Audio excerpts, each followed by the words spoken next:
and welcome to another episode of Earth911, Sustainability in Your Ear. I'm Mitch Ratcliffe, and today we are going to be talking with the team that created eevie, which is a lifestyle coaching tool for sustainable living. We're joined today by three of the co-founders of eevie: Tono Willms, who's the CEO and co-founder, Lenni Paar, who is the Chief Technology Officer and co-founder, and Raphi Ferretti, who is the Chief Data Officer and co-founder. Welcome, gentlemen. How are you today? Very good. Thank you so much for having us. So let me just ask you each to kind of identify yourself so people can recognize your voice as we're talking. Tono, go ahead. Thank you so much for having us. Lenni, how are you today? I'm excellent. Actually, I've just come back from training and I'm still a little sweaty sitting in front of the computer, but apart from that, I'm great. Well, good that you're actually active. And Raphi, how about you? I'm doing very well. I'm super excited to be this podcast right now. Well, great. So now eevie is an app for the iPhone and for Android that helps you recognize when you can be more sustainable in your daily living. So let me first ask Tono, how did this come about, and what did you design eevie to help people do? Sure. So we started working on eevie because we thought that we cared a lot about the environment. However, we still struggled to actually live more sustainably friendly. And we really had issues with that because we were asking ourselves, why is that actually the case? I mean, we drove everywhere with our cars and we flew around the world. And while we were having heated discussions about the importance of renewable energies, we're actually heating our homes with oil. So it was this kind of very strange situation to be in. So we therefore started spending a lot of time trying to understand what was actually preventing us and presumably very many other people in the world from living more sustainably. And we soon came to realize that there was this lack of this actionable guidance to help us actually change our behaviors. And most importantly, also the clarity to help us understand why these little actions matter. So we therefore designed eevie in a sense to help us make these small changes on a regular basis in order to form new habits in the long run and to educate on the way why this is important and how these decisions that you take make a difference. So, Lenni, can you kind of explain the day-to-day experience of using eevie? Sure. I mean, in the ideal case, whatever you're doing during the day, it'll just like nudge you in the right moment with a notification or something like this to give you a hint of what to do or what to avoid, or maybe something interesting near you. Like, so how does it know to give you that cue? Basically, we use a library in the background that uses some of the geolocation information and some open source map data. Okay. And we try to pair that with some useful information that we have. So, for example, if you are near a restaurant or something and we see that you've been in that general area for a while, we guess that you're at a restaurant. Right. And try to give you a recommendation for that, maybe to order some seasonal food or to avoid the straws that you might get ordering a lemonade at the restaurant. Sure. Now and the small changes that you're talking about can add up to very significant changes across all of society. How do you help people share that information? So, I sit down at the restaurant, I get the cue that says, remember, they're going to give you a straw. Tell them you don't want it. Can I share that with my friends? Can I put that up on my social feed that I made that decision today? So there's a couple of different ideas that we're looking at there. So first of all, there's obviously the things that we do without sharing. So some of the recommendations that you'll get. There's information and experiences about the particular habits that you can share. So like you can share what you've done to achieve a particular thing, to avoid plastic, for example, like this. So you can share your experiences yourself. And we're also looking at a couple of more things to do together in this way. For example, some real world things. Maybe you could get together with a bunch of people and actually clean up the edge of the forest where people have dumped a bunch of things. And that's more like an active, actually sharing an activity. That's more the direction that we're looking into in terms of social interaction. Interesting. So you're really thinking about how to bring the community together around sustainability. That's exactly definitely the goal. Yes, because I mean, if you think about it, when are you most motivated to do something? It's when you have a supportive environment, right? If people around you are trying to do the same and not saying that it's a stupid idea what you're working on, for example. So we're really trying to get people to share with each other's experiences and supporting each other in changing their behavior, because we all have the same goal, right? We want to help in solving the climate problem. Well, and you make a great point on your site that really the enemy of the conscious shopper is the convenience that we've built into our economy today. You know, we don't think about the choices that end up being the most wasteful. How did that realization come about, and how did you guys think about building an app in response to the fact that convenience is the enemy? I mean, inconvenience is definitely a barrier, but we further looked into details, and at the end of the day, people just, as you said, don't necessarily know what other options exist. Sure. And it's not necessarily more inconvenient to choose the other options because you just don't know. Exactly. You just don't know. You're not aware of it, or you don't even think about that it could make a difference. So that's the point where we realized giving support in the moments when we are about to make these decisions should be the most effective moment, because that's when we're actually thinking about it or have the moment to think about what effect our actions might have. So Raphi, now you have the responsibility of all the data. Where are you drawing the information from that helps generate these recommendations?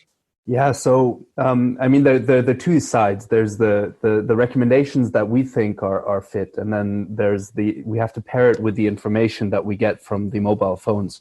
And really, we are carrying a device with us all the time, which just is creating a flood of information, which can be used to support the user to provide actionable information. So where's the data come from? So, but you mean primarily from the mobile phone, the technical side of where the data no more in the sense of the tips and tricks. Where do the tips and tricks come from, and how do you recognize the context for the tips and tricks? So in the very beginning, we sat down and we thought about like what are these moments that we were talking about, which can be where we make the everyday choices that actually can make a difference. And we made a long list of actions that one can do on an everyday basis. And it's really the ideas of what we have when one can make eco-friendly, actionable decisions. Okay, so let's, for example, use the straw tip. What does the tip say, and how do you act on it? So the interaction with the user is as follows. The example is that we might walk into a bar, and our system then recognizes that this is actually a moment where a user might make a eco-friendly choice, such as avoiding straws. And our system recognizes this moment and then sends a push notification to remind the user to avoid a straw when they're ordering their drink. And that reminder is a text message, or is it a video? What's the experience like? It's a push notification. So we're trying to have a minimal interaction where we provide a valuable information and actionable information and in an as concise moment as possible. So the user sees it and is reminded immediately that they can act upon this information and then make the right choice that they want to make. I just wanted to add on, it's also important to understand that when the user starts using eevie, he sets his own goals, right? He has 20 different habits that he can choose from. One of them would be, I don't want to use any straws anymore. But there are lots of different ones, like I want to eat more seasonal, I want to drive less, I want to have less plastic packaging in my homes and my waste and so forth. And according to the choices that the user sets, eevie then knows, okay, this is what you want to achieve. And we have paired all of these interaction points where we say, okay, for example, seasonal food, when you go shopping, and we can recognize that, as Raphi just explained, that's the moment where we will nudge you so you can help you achieve your goal. So you're helping coach people towards their goals, and that's a really important function right now, and that's also how you break down the convenience barrier, is you give them the option that they didn't have before. How do you plan to expand the number of things that you can help people improve? So at the moment, we've set a limited number of cases where we have recognized that our system can actually pick out the right moments when we can help the user to make eco-friendly choices. On the long run, we really want to build on the community notion that we were just talking about, and help users sort of place the information and the tips that they know of locally to share that with their local community. So that this can, on the long run, build on itself, and people can know how to actually further improve beyond the information that we give them. Well, and like let's say a gym where you're working to help people improve, you'll branch out over time into other areas. How do you guys make money in this context? Is eevie a free app, and if so, is it ad supported? What's the monetization plan here? So we, at the moment, offer the app for free. We're definitely planning on adding additional functionality for which a user could then get a subscription. For instance, right now you can see how you've been doing last week, but if you want to see how you've been doing last month and you want to compare how you're improving, then that would be an example of an additional functionality that you could get for a subscription, which is, however, not necessarily crucial in helping you live environmentally friendly through eevie support. So we don't want to have people pay for that. Right. Okay. So the freemium model, that makes sense. So we're actually looking at a couple of different versions in here, and it's in a lot of ways not our primary objective, and we think that we can kind of fix this problem along the line. So another really interesting thing is actually to work together with a bunch of the bigger companies or shopping malls on the issues that concern us in this. So if you take, for example, a bigger shopping chain like Whole Foods in America, maybe would be a good example. They often have seasonal produce, but people might not necessarily know about it. And I think a great cooperation or things like this in a direction would be that shops like Whole Foods provide us the information of what seasonal produce they have, and we post it in the app when you go into the shop. And that's kind of a cooperative model to have sustainable things, more sustainable products advertised in an interesting and meaningful way that could benefit both us as a company and maybe as a fee from Whole Foods, that it's a type of advertising that happens through us. Right, but it's a type of advertising that's based on our shared values. The consumer saying they believe this is valuable, and the company is responding with a solution. So that feels like a really collaborative approach to starting to fix the supply chain. Absolutely, and we want the users to really show what they want, and then we can change the system, right? We can change the what produce is out there, and the market will respond to it. Yeah, it's a way for us to vote without having to take a lot of trouble too for more sustainable options. And hopefully to put a bit of a lever onto that system. It's like there's always talk about the consumer voting by what they buy. And I think that's true to a degree, but with the technology that we have available right now, I think you can really put a lever on that and make the impact of that way bigger.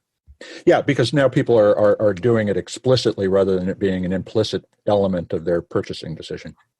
So now, how do you handle personal data in this context? Is the user being tracked and profiled, or is this anonymous information that from the perspective of anybody but the user's experience?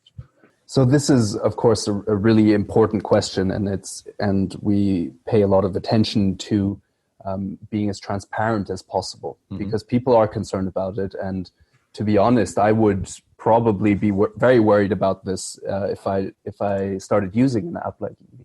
But our position is that we use the geolocation data of the user to provide valuable information to them, and we hope that they actually think it is useful for their everyday life and their choices. We do, to a limited amount, save the data so we can actually improve upon the system.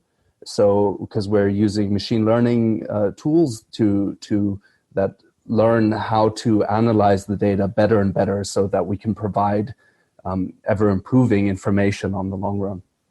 And one of the things that I've always felt about the personal information regarding sustainability is that to a degree, our ability to collaborate to tune the supply chain is what's missing. And so you're exposing that in such a way that it can be used without violating somebody's privacy to tell the system where things are going to be wanted and needed and what those things are, whether they're sustainable, whether they're net zero. There's a lot of different ways that we can measure it, and you guys are thinking about adding all those things. Now, let's switch gears a little bit. You guys are spread all over Europe. We're talking across 4 different cities on 2 different continents.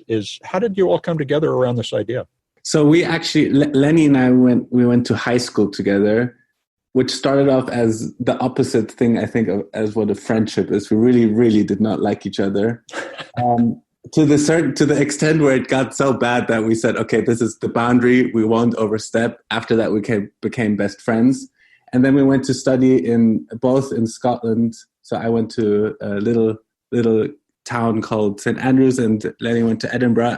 And in St. Andrews, I met Raphi, who was doing his physics studies over there. So we kind of are quite old friends, and we all went our ways after university. But when it came down to it's time to do something now, to stop sitting around and waiting for someone else to solve this problem, it became very natural that we would kind of come back together and work on this together.